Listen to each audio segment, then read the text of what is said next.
तो चैप्टर हम 4 कर रहे हैं और चैप्टर 4 में जो नेक्स्ट टॉपिक अपना आज का आता है वो है समांतर प्लेट संधारित्र की धारिता जबकि विभिन्न मोटाई के भिन्न भिन्न पैरावैद्युत पदार्थ भरे हों। तो ध्यान से देखना, अच्छा टॉपिक है। अगर आप स्टार्टिंग से इसको सही तरीके से देखोगे तो आपको पूरी डेरिवेशन ये अच्छे से समझ में आएगी। तो शुरू करते हैं अपना आज का ये टॉपिक, समांतर प्लेट संधारित्र की धारिता जबकि विभिन्न मोटाई के भिन्न भिन्न पैरावैद्युत पदार्थ भरे हुए हों। तो किस प्रकार से धारिता आएगी, वो धारिता का व्यंजक हमें यहाँ पर निकालना है। तो ये अपने पास एक समांतर प्लेट संधारित्र है।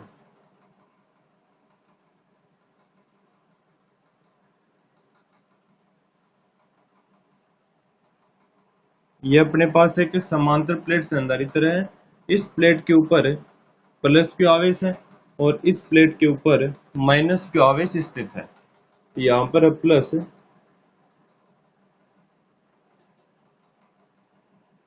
और इस प्लेट प्रेरण के कारण इस प्लेट के ऊपर हो जाता है माइनस।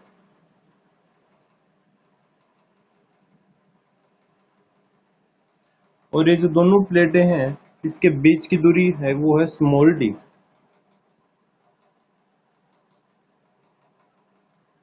ये एक समांतर प्लेट संधारित्र है। यहाँ पर चार्ज है प्लस और इस प्लेट के ऊपर माइनस, और इन जो दोनों प्लेटें हैं इन प्लेट के बीच की दूरी है स्मॉल डी। अब इनकी प्लेटों के मध्य हम विभिन्न मोटाई के भिन्न भिन्न पैरावैद्युत पदार्थ रख देते हैं, यानी कि ये रख देते हैं।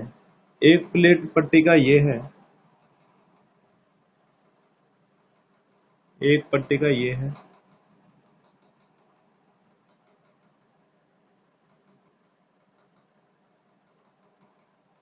एक पट्टिका ये है,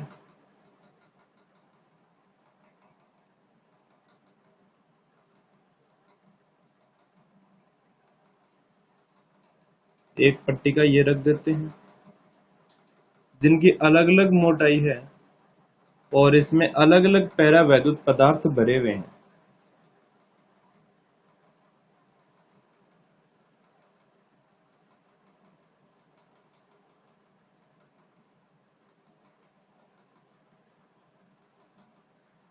ये तीन बहुत सारी पट्टिकाएं इसके अंदर रखी हुई हैं जिसमें अलग अलग पैरावैद्युतांक पदार्थ भरे हुए हैं और इनकी जो मोटाई है वो भी प्लेटों की अलग अलग है।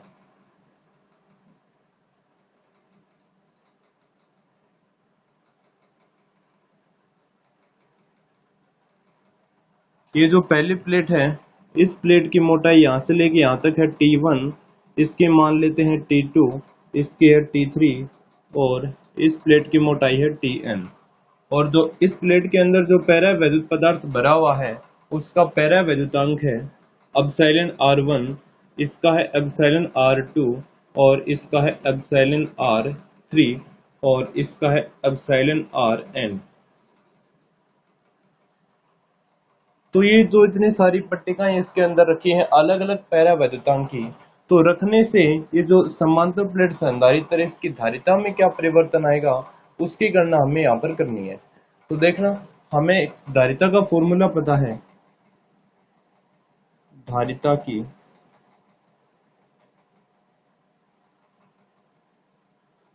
परिभाषा से, धारिता की परिभाषा में पता है C बराबर होता है Q अपॉन V। इसको हम लिख देते हैं समीकरण नंबर 1। और हमें ये बात पता है आवेश तो नियत होता है इसमें, और विभव का मान हमें यहाँ पर निकालेंगे। इसमें विभव है वो कितना आएगा, ये दोनों ये जो प्लेटें हैं, ये जो इनके बीच में जो प्लेटें रखी हुई हैं इसके अंदर विभवांतर का मान क्या आएगा वो मान हम यहाँ पर निकालेंगे। तो देखना, इस प्लेट की मोटाई है T1, इसकी T2, इसकी T3 और इसकी Tn है। और इसमें जिसका जो पैरावैद्युतांक पदार्थ रखा हुआ है वो एप्सिलॉन R1, इसका पैरावैद्युतांक का मान एप्सिलॉन R2 और इसका एप्सिलॉन R3 और इसका एप्सिलॉन Rn। अब जो शेष भाग बच गया है, जैसे कि ये भाग बचा हुआ है, ये भाग बचा हुआ है, ये भाग और ये भाग, इस सभी भाग में निर्वात यानी कि वायु है, और जो वायु परत की मोटाई है वो हमें पता है। वायु परत की मोटाई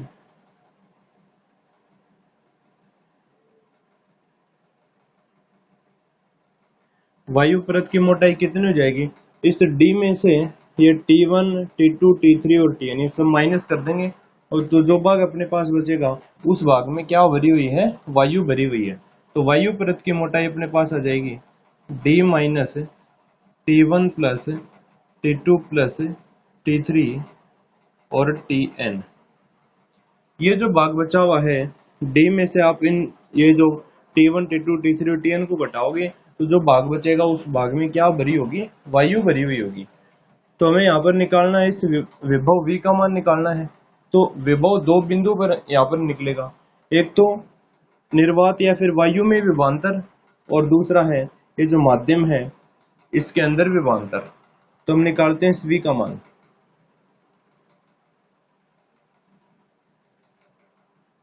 विभवांतर V बराबर हमें पता है फॉर्मूला E इंटू में होता है D।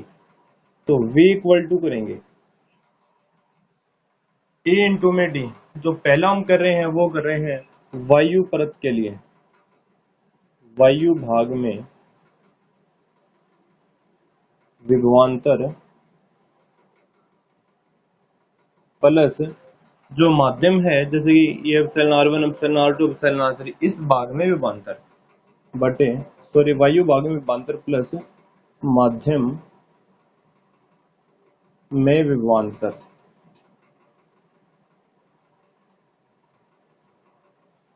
तो V इक्वल टू वायु भाग में विभवांतर, फॉर्मूला अपने पास है E इंटू में D।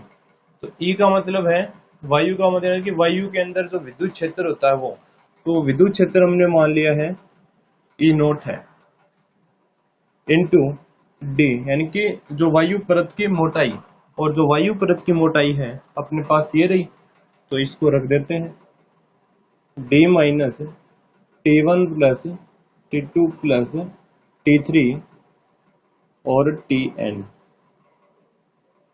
बाद में प्लस का चिन्ह है, प्लस माध्यम में विभवांतर, फॉर्मूला अपने पास ये रहेगा E इंटू में D। लेकिन जो माध्यम में विद्युत क्षेत्र की तीव्रता होती है वो निर्वात की विद्युत क्षेत्र की तीव्रता की 1/एप्सिलॉन R गुना होती है। तो ये E0 अपॉन में एप्सिलॉन R1 और इसकी प्लेट की मोटाई है T1 प्लस E इंटू में D, फॉर्मूला है ही अपना E0 upon epsilon R2 into में T2 plus E0 upon epsilon R3 T3 plus E0 upon epsilon Rn और Tn। इतना आ गया है। यह मान हमने वायु परत में विभवांतर निकाला है। वायु परत में हमें पता है फॉर्मूला E इंटू में D। E का मतलब निर्वात में विद्युत क्षेत्र E नोट, इंटू D का मतलब है वायु परत की मोटाई, और वायु परत की मोटाई ये रही, तो ये रख दिया है, प्लस माध्यम में विभवांतर। तो माध्यम अपना एक तो ये है epsilon R1, epsilon R2, epsilon R3 और एप्सिलॉन Rn, और जो माध्यम में विद्युत क्षेत्र होता है वो निर्वात के विद्युत क्षेत्र का 1/एप्सिलॉन R गुना होता है। तो निर्वात में विद्युत क्षेत्र है E नोट, और 1/एप्सिलॉन R1 गुना हो जाएगा क्योंकि इसका परावर्तकांक एप्सिलॉन R1, और इंटू में मोटाई है इसकी T1। इसी प्रकार दूसरे के लिए, तीसरे के लिए और अनंत के लिए इतना आ जाएगा। अब देखना आगे V इंटू V बराबर करेंगे, इसमें E0 है, E0 सभी में कॉमन आ रहा है, तो E0 को हम यहाँ पर कॉमन ले लेते हैं। E0 को कॉमन ले लिया, अंदर क्या बचेगा D minus T1 plus T2 plus T3 और Tn plus T1 upon epsilon R1 plus T2 upon epsilon R2 plus T3 upon epsilon R3 और Tn upon epsilon Rn। E0 को हमने कॉमन ले लिया है तो ये बच गया है। अब जो प्लेटों के बीच में जो निर्वात होता है उसमें जो विद्युत क्षेत्र का फॉर्मूला होता है वो होता है E बराबर सिग्मा अपॉन एप्सिलॉन नॉट। और सिग्मा इक्वल टू हमें पता है ये होता है Q बटा A। तो यहाँ पर हम रखेंगे तो E0 बराबर अपने पास आएगा Q upon A epsilon not. अब इस E0 का मान हम इस E0 के जगह रख देंगे तो V का मान आ जाएगा, और V का मान हम समीकरण 1 में रखेंगे तो धारिता C का मान आ जाएगा। तो पहले आपको एक बार और समझा देते हैं, फिर हम इसको ये साफ कर देंगे और इससे आगे का फिर कंटिन्यू करेंगे। तो देखना अपने पास ये कोई एक समांतर प्लेट संधारित्र था, इस पर आवेश है प्लस और इस प्लेट के ऊपर है माइनस। जो प्लेट है उसके बीच की दूरी है अल्प दूरी, वो है स्मॉल डी। अब इन प्लेटों के बीच में अलग अलग पैरावैद्युतांक की अलग अलग पट्टिकाएं रखी गई हैं। किसमें तो ये तो जो भाग बचेगा हवा की वो तो ये बचेगा। इन प्लेटों के बीच में किसी में प्लास्टिक भरा हुआ मान सकते हो, किसी में पानी भरा हुआ मान सकते हो, किसी में अभ्रक भरा हुआ है, किसी में एल्युमिनियम, कुछ भी जो पैरावैद्युत पदार्थ भरा हुआ है वो इन प्लेटों में अलग अलग भरा हुआ है। और प्रत्येक परत की मोटाई वो अलग अलग है। इस परत की मोटाई है T1 और इसमें पैरावैद्युतांक पदार्थ भरा हुआ है एप्सिलॉन R1। इस प्लेट की मोटाई है T2 और इसमें पैरावैद्युतांक पदार्थ भरा हुआ है जिसका पैरावैद्युतांक एप्सिलॉन R2। इस प्रकार बहुत सारे पैरावैद्युतांक पदार्थ इसके अंदर रख दिए गए हैं। तो हमें धारिता की गणना करनी है, तो सबसे पहले हम यहाँ पर लिखेंगे फॉर्मूला इसका। तो फॉर्मूला C बराबर होता है Q बटा V। इसको समीकरण नंबर दे दिया 1। जो Q होता है वो आवेश का मान होता है, नियत हमें निकालना किसका मान है, विभव का। तो विभव के मान की जो सारी प्रोसेस करेंगे वो देखना किस प्रकार से करेंगे। तो सबसे पहले हमें ये पता होना चाहिए कि जो बाकी का भाग बच गया, देखना इसमें ये रख दिया epsilon R1 epsilon R2 epsilon R3 epsilon R1 पैरावैद्युतांक की पट्टिका इसमें रख दिया। अब जो बाकी का भाग भी बच गया है, जैसे इसमें ये भाग बचा हुआ है, ये खाली भाग जो बचा हुआ है, ये इसमें ये खाली भाग बचा हुआ है, ये खाली भाग बचा हुआ है, इस भाग में हवा भरी हुई है, वायु भरी हुई है।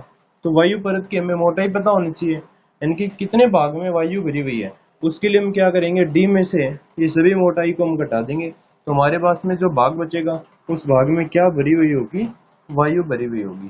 ठीक है, अब आगे देखना, हमें इस विभव V का मान निकालना है। इसके लिए फॉर्मूला होता है V बराबर E इंटू में D। तो विभव V बराबर करेंगे, यहाँ पर हमें पता है विभव दो भागों के लिए निकालना पड़ेगा। एक तो जो वायु भाग में विभवांतर प्लस जो माध्यम है यानी कि एप्सिलॉन R1 एप्सिलॉन R2 इस भाग के अंदर विभवांतर। तो V बराबर वायु भाग में विभवांतर प्लस माध्यम में विभवांतर। फॉर्मूला हमें पता है V बराबर E गुणा में D, यानी कि वायु में विभवांतर के लिए जो विद्युत क्षेत्र है उसको हमने मान लिया है E नोट और इंटू में D, और ये D देखना ये रही वायु परत की मोटाई, ये हमने यहाँ पर रख दिया, प्लस माध्यम में विभवांतर। जो माध्यम में विद्युत क्षेत्र होता है वो निर्वात के विद्युत क्षेत्र का एप्सिलॉन R गुणा होता है, सॉरी 1 अपॉन एप्सिलॉन R1 गुणा होता है।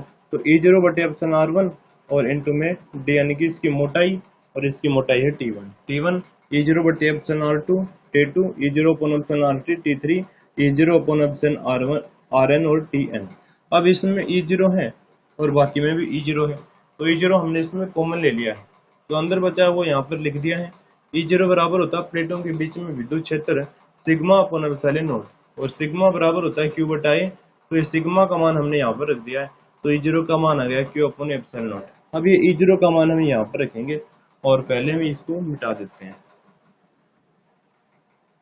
इस फॉर्मूले को याद रखना, C बराबर होता है Q बटा V, क्योंकि जो V का मान आएगा वो हम इसी फॉर्मूले में रखेंगे।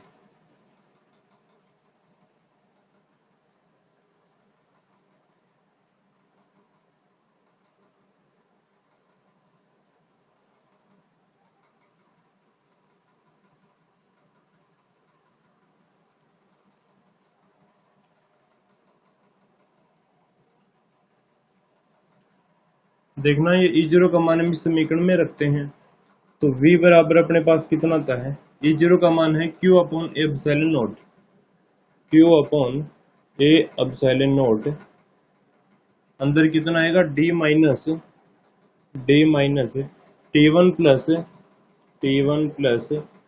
T2 प्लस T3 और प्लस Tn। ठीक है, plus T1 upon epsilon R1 T1 upon epsilon R1 plus T2 upon epsilon R2 plus T3 upon epsilon R3 और कितना आ जाएगा Tn बटे एप्सिलॉन आर एन।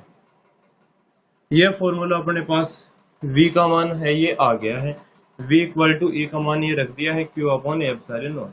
अब देखना धारिता की परिभाषा से या समीकरण एक से, समीकरण एक होता है C बराबर Q बटा V, और V का मान हमारे पास में ये आ ही गया है, तो ये V का मान अब हम रख देते हैं।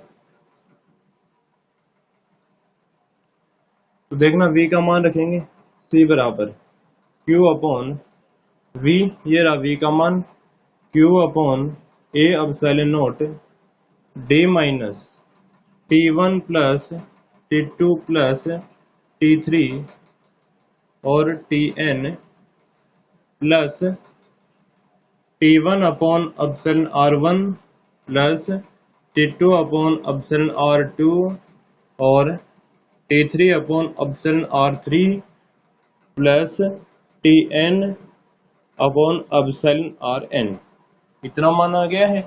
ये Q का मान इस फॉर्मूले में रख दिया है, सॉरी V का मान इसमें रख दिया है, तो Q से Q कैंसिल हो गया, A एप्सिलॉन नॉट चला जाएगा ऊपर, तो C बराबर अपने पास बचेगा A epsilon not upon D minus T1 plus T2 plus T3 और Tn plus T1 upon epsilon R1 plus T2 upon epsilon R2 plus T3 upon epsilon R3 plus Tn upon epsilon Rn। ये बच जाएगा अपने पास में। जैसे ही हम Q से Q cancel करेंगे, ये एप्सिलॉन नॉट ऊपर चला जाएगा, बाकी का ये फॉर्मूला रह जाएगा।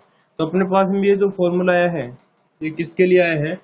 जब प्लेटों के बीच में अलग अलग पैरावृत्तांक के पदार्थ भरे हुए हैं, तो अपने पास में जो संधारित्र की जो धारिता आएगी वो अपने पास में इस फॉर्मूले के द्वारा आएगी।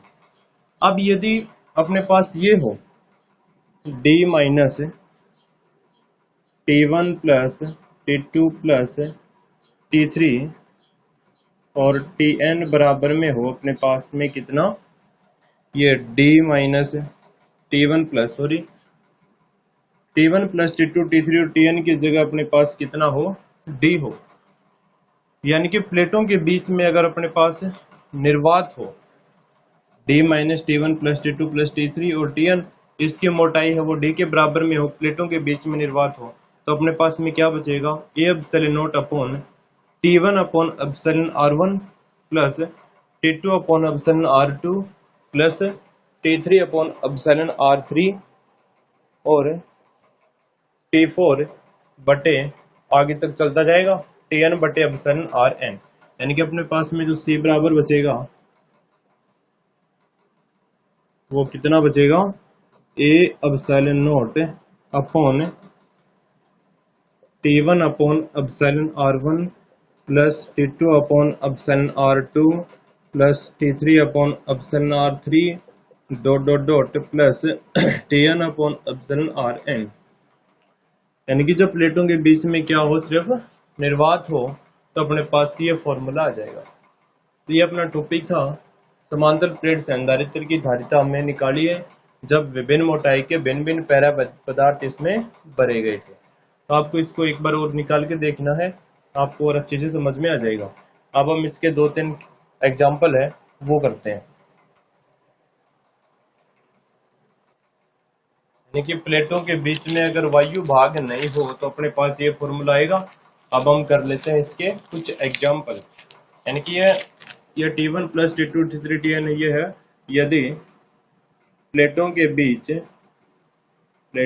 बीच वायु भाग न हो तो, यानी कि T1 प्लस T2 Tn को इसकी जगह रखेंगे तो D माइनस D हमारे पास में पता है 0 आ जाएगा, बाकी का ये बचेगा T1 प्लस, बाकी का ये फॉर्मूला ऐसा जैसा यहाँ पर लिख दिया है। अब हम इसके कुछ एग्जाम्पल है वो करते हैं। पहले आप इसका स्क्रीनशॉट है वो ले लेना। अब देखना इसमें एक हम एग्जाम्पल करते हैं, दोनों का एग्जाम्पल आपकी बुक में दिया हुआ है। एक समांतर प्लेट संधारित्र की प्लेट का क्षेत्रफल 100 वर्ग सेंटीमीटर तथा प्लेटों के मध्य की दूरी 1 mm है। संधारित्र को 120 वोल्ट कि बैटरी से संयोजित करने पर 0.12 माइक्रोकूलम आवेश संचित होता है। प्लेटों के मध्य भरे पदार्थ का पैरावैल्यूतांक ज्ञात कीजिए। तो पैरावैल्यूतांक की गणना हमें करनी है।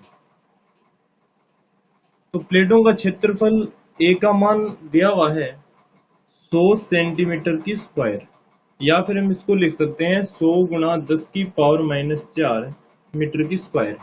प्लेटों के मध्य की दूरी जो डी का मान है वो है 1 mm, या फिर 1 गुणा 10 की पावर -3 मीटर। आवेश का मान दिया हुआ है, जो क्यू का मान अपने पास वो दिया हुआ है 0.12 माइक्रोकूलम, या फिर 0.12 गुणा 10 की पावर -6 कूलम। और जो संधारित्र 120 वोल्ट की बैटरी से जो V का मान दिया हुआ है वो दिया हुआ है 120 वोल्ट। पैरावैल्यूतांक ज्ञात कीजिए। अब एप्सिलॉन R का मान हमें निकालना है। तो देखना कैसे निकालेंगे। देखना धारिता की परिभाषा होती है C बराबर Q/V। इसको हम लिख देते हैं समीकरण नंबर 1। जबकि अगर यदि प्लेटों के मध्य अगर पैरावैल्यूतांक पदार्थ भरा हुआ है तो जो धारिता आएगी वो आएगी C बराबर A epsilon not epsilon R upon में D। इसको लिख देते हैं समीकरण नंबर 1। अगर हम 1 व 2 की तुलना करेंगे तो हमारे पास में आएगा A epsilon not epsilon R upon में D बराबर Q अपॉन V। हमें निकालना है एप्सिलॉन R का मान। तो एप्सिलॉन R इक्वल टू हम करेंगे तो अपने पास में कितना आएगा QD upon A epsilon nought into में V। तो epsilon R equal to Q का मान यहाँ पर कितना है 0.12 गुणा 10 की पावर -6 बटा A का मान जो क्षेत्रफल दिया हुआ है वो है 100 गुणा 10 की पावर -4, 100 गुणा 10 की पावर -4 इंटू एप्सिलॉन नॉट। निर्वात की जो विद्युतशीलता है उसका मान हमें पता है 8.85 गुणा 10 की पावर -12 गुणा V। जो V का मान दिया हुआ है वो दिया हुआ है 120 वोल्ट, 120 वोल्ट। यानी कि सारे के सारे मान हमने रख दिए यहाँ पर, क्योंकि C बराबर होता है Q अपॉन V। अगर यदि पैरावैल्यूतांक पदार्थ अगर इसमें आंशिक रूप से भरा हुआ है तो अपने पास जो धारिता आएगी वो कितनी आएगी A epsilon not epsilon R upon में D। इसको लिख दिया समीकरण नंबर 2। अगर 1 और 2 की तुलना करके हम यहाँ से एप्सिलॉन R का मान निकाल सकते हैं। और Q का मान भी है हमारे पास में, D का मान भी है, A का मान भी है, और एप्सिलॉन नॉट है कांस्टेंट, हमें उसका मान पता है, और V का मान 120 है। अगर इस पूरे मान को अगर हम सरल करेंगे तो अपने पास में आएगा 0.001129 इंटू 10 टू की पावर 4। तो अपने पास आएगा 0.0011 29 गुणा 10 की पावर 4। और जो एप्सिलॉन R हमें पता है कि विमाहीन तथा मात्रकहीन राशि होती है, या फिर हम इसको लिख सकते हैं 11.3। तो अपने पास में जो पैरावैल्यूतांक है वो कितना आएगा, या तो ये लिख सकते हो या फिर 11.3 लिख सकते हो। तो ये अपने पास एक एग्जांपल नंबर 9 का था, अच्छा एग्जांपल है। अब हम 10 का एग्जांपल है वो करते हैं, तब तक आप इसका स्क्रीनशॉट है वो ले लेना।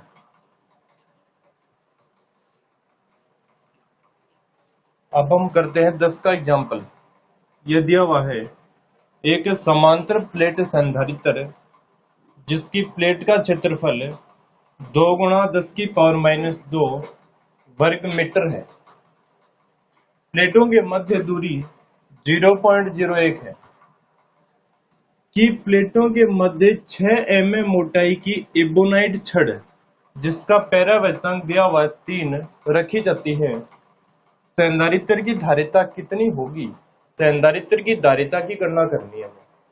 तो देखना किस प्रकार से हम संधारित्र की धारिता की गणना है वो करते हैं। यानी कि कहने का मतलब ये है अपने पास ये एक समांतर प्लेट संधारित्र है, ठीक है, और दोनों का क्षेत्रफल हमें पता है समान होता है दोनों प्लेटों का। तो इसने जो A का मान है वो दिया हुआ है 2 गुणा 10 की पावर -2 वर्ग मीटर। तो प्लेटों के मध्य की दूरी, ये प्लेट है, इसके जो बीच की दूरी है, ये बीच की दूरी, इसको हम किससे लिखते हैं? स्मॉल d से। ये इसका मान इसने दे रखा है 0.01 मीटर। प्लेटों के मध्य 6 में मोटाई की, इसके मध्य 6 mm मोटाई के एबोनाइट की छड़, ये जो मोटाई है इसकी यह 6 mm,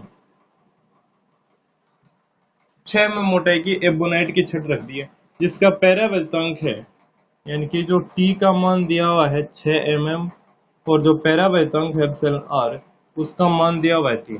संधारित्र की धारिता कितनी होगी? संधारित्र की धारिता हमें निकालनी है।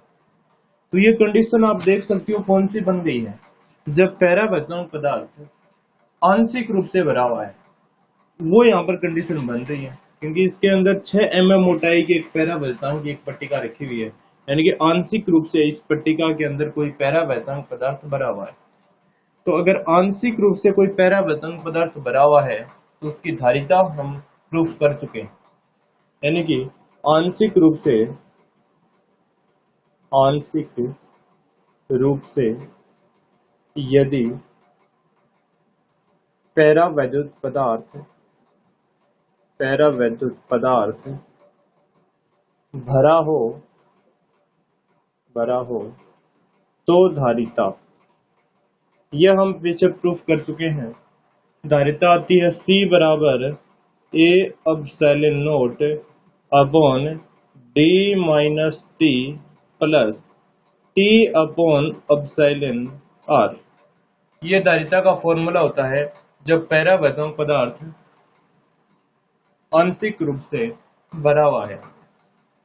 तो C इक्वल टू A का मान यहाँ पर कितना है, 2 गुणा 10 की पावर माइनस 2 रख देते हैं, 2 गुणा 10 की पावर माइनस 2 गुणा एप्सिलॉन नोट। एप्सिलॉन नोट होता है निर्वात की विद्युतशीलता, एप्सिलॉन नोट इसका मान होता है 8.85 गुणा 10 की पावर माइनस 12 रख देते हैं, ये भी 8.85 गुणा 10 की पावर माइनस 12 बटे D, ये रहा D, और इस D का मान कितना है 0.01 माइनस T, ये रहा T 6 mm, इसको मीटर में बदल लेंगे तो 6 गुणा 10 की पावर माइनस 3 मीटर, यहाँ पर लिखेंगे 6 गुणा 10 की पावर माइनस 3 प्लस T का मान 6 गुणा 10 की पावर माइनस 3 बटे एप्सिलॉन आर। एप्सिलॉन आर का मान कितना है 3, ये रख दिया है 3, कैंसिल हो रहा है 3 दूनी 6। C इक्वल टू 8.85 को 2 से गुणा कर देते हैं, 5 को 2 से गुणा करेंगे 10, 8 को 2 से गुणा करेंगे 16 और 1 17, 8 दूनी 16 और 1 17, 1 2 गुणा 10 की पावर माइनस 2 10 की पावर माइनस 12, ये हो जाएंगे 10 की पावर माइनस 14 बटे 0.01 माइनस 6 गुणा 10 की पावर माइनस 3 प्लस ऊपर है 2 गुणा 10 की पावर माइनस 3, लिखा 2 गुणा 10 की power minus 3। C equal to 17.70 गुणा 10 की पावर माइनस 14 बटे 0.01 माइनस, अब 10 की पावर माइनस 3 ये रहा और 10 की पावर माइनस 3 ये रहा, कॉमन आ जाएगा और 6 में से 2 गए, अपने पास बचेगा 4 और गुणा 10 की पावर माइनस 3। ठीक है, आगे देखना 17.70 गुणा 10 की पावर माइनस 14 बटे 0.01 माइनस, इसको हम लिख सकते हैं 0.004। ठीक है, माइनस का 10 की पावर 3 है तो 0.004। अब C इक्वल टू 17.70 गुणा 10 की पावर माइनस 14 बटे, ये इसमें घटाएंगे तो अपने पास बचेगा 0.006। अगर हम इसको सरल करेंगे तो अपने पास में आएगा 2.95 गुणा 10 की पावर माइनस 11, और धारिता का मात्रक क्या होता है फैरेड, या फिर हम इसको ये लिख सकते हैं 29.5 गुणा 10 की पावर माइनस 12 फैरेड, या फिर हम इसको लिख सकते हैं 29.5 पिको फेरेड। तो ये अपने पास इसका फाइनली आंसर है वो आ जाता है।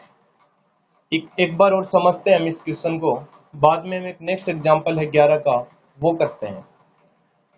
एक समांतर प्लेट संधारित्र जिसकी प्लेट का क्षेत्रफल कितना दिया हुआ है 2 × 10⁻²। प्लेटों के मध्य की दूरी 0.01 मीटर, डी का मान ये जो दूरी दी हुई है ये दी हुई है 0.01 मीटर। प्लेटों के मध्य 6 mm मोटाई, ये 6 mm मोटाई की कोई पट्टिका रख दी है, इसको मीटर में बदल लिया 6 × 10⁻³ और पैरावर्तक दिया हुआ 3, धारिता C की हमें गणना करनी है। यानी कि ये पैरावर्तक पदार्थ आंशिक रूप इसमें भर दिया है, तो धारिता का फॉर्मूला ये होता है। इस फॉर्मूले में हमने सारे के सारे मान रखे हैं और जो अपने पास आंसर है वो आ गया है 29.5 पिको फेरेड। अब आप इसका स्क्रीनशॉट है वो लेना, फिर हम नेक्स्ट एग्जांपल है वो करते हैं। अब देखना 11 का एग्जांपल। एक समांतर प्लेट संधारित्र की धारिता C है, इसकी प्लेटों के मध्य की दूरी स्मॉल d है। यदि प्लेटों के मध्य 3d/4 दूरी में एक एप्सिलॉन r पैरावर्तक वाला पदार्थ भरा जाए तो संधारित्र की धारिता क्या होगी। यानी कि हमें संधारित्र की धारिता दी हुई C और इसके प्लेटों के मध्य दूरी दी हुई है d। तो समांतर प्लेट संधारित्र की धारिता होती है C = A/ε0/d। इसको हम लिख देते हैं समीकरण नंबर 1। अब इसमें एप्सिलॉन r पैरावर्तक पदार्थ भर दिया जाता है, यानी कि कोई भी समांतर प्लेट संधारित्र में एप्सिलॉन r पैरावर्तक वाला कोई पदार्थ भर दिया तो धारिता क्या होगी। यानी कि जब पैरावर्तक पदार्थ इसमें आंशिक रूप से भरा हुआ है तो उसके लिए हम धारिता मान लेते हैं C' है, और ये फॉर्मूला होता है A/ε0/d - t plus t/ε r। यदि प्लेटों के मध्य 3d/4 दूरी में एक एप्सिलॉन r पैरावर्तक वाला पदार्थ अगर भर दिया जाए तो संधारित्र की धारिता की गणना कीजिए। इसने d का मान दे दिया है 3d/4। ये जो t का मान दिया हुआ ये है 3d/4।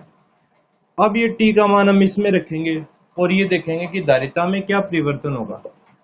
तो C' = A/ε0/d माइनस t की जगह कितना आएगा 3d/4 प्लस 3d/4 और इनटू में क्या है इसके एप्सिलॉन r। C' = A/ε0 इसका लघुत्तम आ गया है, इतने का लघुत्तम आ गया है 4। तो ऊपर कितना बचेगा 4d माइनस का 3d plus 3d/4 epsilon r 3d/4 epsilon r। तो C' = A/ε0 4 में से हम 3 घटाएंगे तो अपने पास बचेगा d/4 plus 3d/4 epsilon r। अब देखना d/4 इसमें भी है और d/4 इसमें भी है, तो d/4 को हम ले लेते हैं कॉमन A/ε0। ये d/4 को हमने कॉमन ले लिया है, अंदर बचेगा 1 प्लस t/εr।